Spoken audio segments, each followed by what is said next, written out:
नमस्कार मित्रांनो, कशा आहात सर्वजण? मजेत ना? मजेतच राहिला पाहिजे. तर तर चला मी आमच्याकडची एक रेसिपी तुम्हाला करून दाखवते आहे. वाटाणा आहे, ताजा वाटाणा, शिमला मिरची रेड कलरची, लसूण आहे, कांदा आहे, मीडियम साईजचे 2 कांदे चिरून घेतलेले आहे मी, हिरवी मिरची, कांद्याची पात, कोथिंबीर, गाजर आणि अर्धा टमाटर.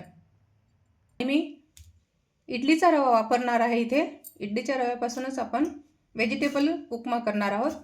आणि चण्याची डाळ, उडदाची डाळ आणि शेंगदाणे.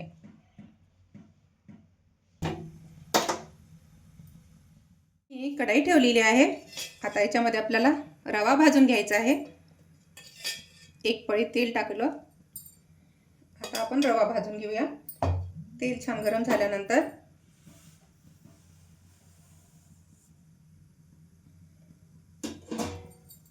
छान तांबूस कलर येईपर्यंत आपल्याला रवा भाजून घ्यायचा आहे, जेणेकरून उपमा आहे ना आपला सुटसुटीत होईल. तुम्ही कशा प्रकारे बनवता उपमा? आम्ही अशा प्रकारे बनवतो. कधी इडली रव्यापासून, तर कधी जाड रवा असते उपमाचा रवा, त्याच्यापासून पण बनवते. खूप काही प्रकार असतात. बघा मित्रांनो, असं छान परतून घ्यायचं. मीडियम गॅस ठेवायचा आणि छान परतून घ्यायचा रवा, जेणेकरून खरपूस भाजला गेला पाहिजे आणि उपम्याला पण छान आपली टेस्ट आली पाहिजे. एकदम जबरदस्त छान भाजून घ्यायचं हळूनी या पद्धतीने. बघा, गॅस मीडियमच ठेवायचा. तर तुम्ही कशा पद्धतीने बनवता ते मला कॉमेंट्सद्वारे सांगा. आणि ह्याच्यामध्ये आणखीन काय पाहिजे असते, काय काय टाकता ते पण सांगा. रवा आपला छान भाजला गेलेला आहे. आता मी काढून घेते प्लेटमध्ये. बघू शकता.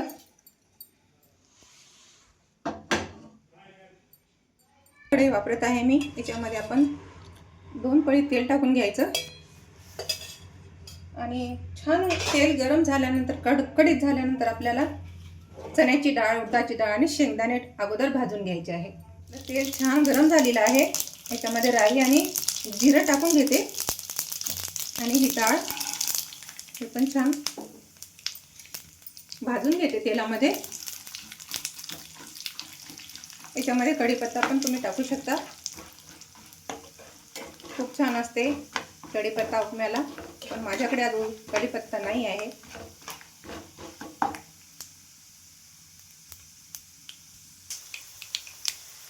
मी लसूण टाकत आहे. तुम्हाला जर लसूण पसंत नसलं तर तुम्ही स्किप करू शकता. त्याच्यानंतर हिरवी मिरची हे पण छान भाजून घेऊ. मिरची भाजल्यानंतर आपण कांदा टाकून घेऊ.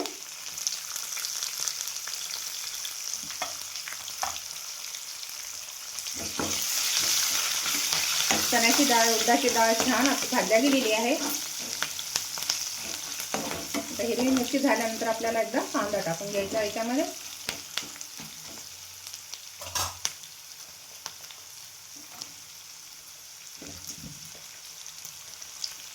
छान आहे ना. गॅस थोडा मोठाच ठेवायचा. हे सर्व भाज्या शिजल्या पाहिजे. शिमला मिरची, गाजर सर्व एकत्रित टाकून घेऊन भाजून घेते.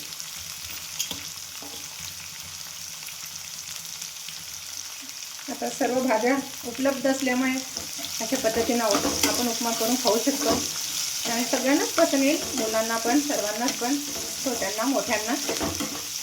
नक्की बनवा मी सांगितल्याप्रमाणे. त्याला वाटाणे पण टाकून घेऊ. हे पण छान परतून घेऊ.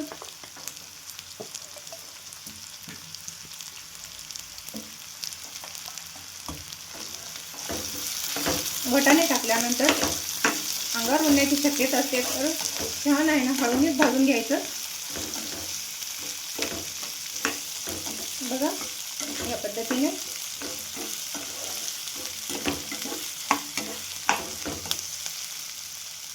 मला काजू आवडतात म्हणून मी काजू पण घालत आहे याच्यामध्ये. मला आवडत नसेल तर तुम्ही स्किप करू शकता मित्रांनो.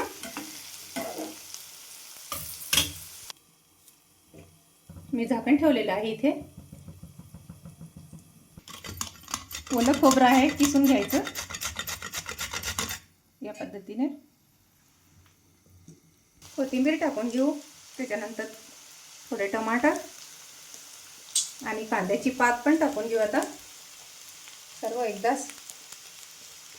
आणि चवीपुरतं मीठ सर्व टाकणं झाल्यानंतर आपल्याला पुन्हा एकदा परतून घ्यायचं आहे.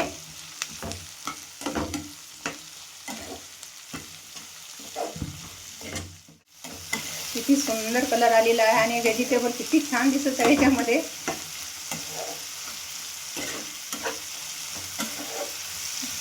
छान आहे ना. आणखी एकदा परतून घेऊ आणि छान शिजल्यानंतर एकदा आता आपल्याला पाणी टाकून घ्यायचं आहे याच्यामध्ये.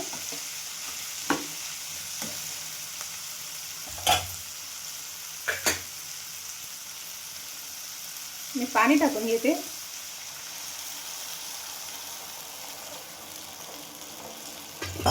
इडली रवा असल्यामुळे पाणी थोडं कमीच घालायचं.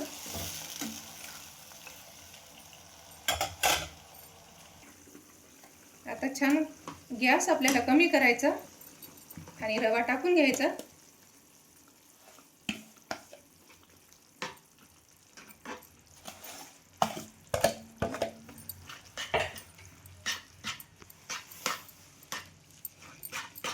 छान आहे ना. म्हणजे हलवतच राहायचं जेणेकरून गुठळी नाही बनली पाहिजे रव्याची. थोडं साजूक तूप घालूया मित्रांनो. टेस्टला भारी येणार आहे उपमा.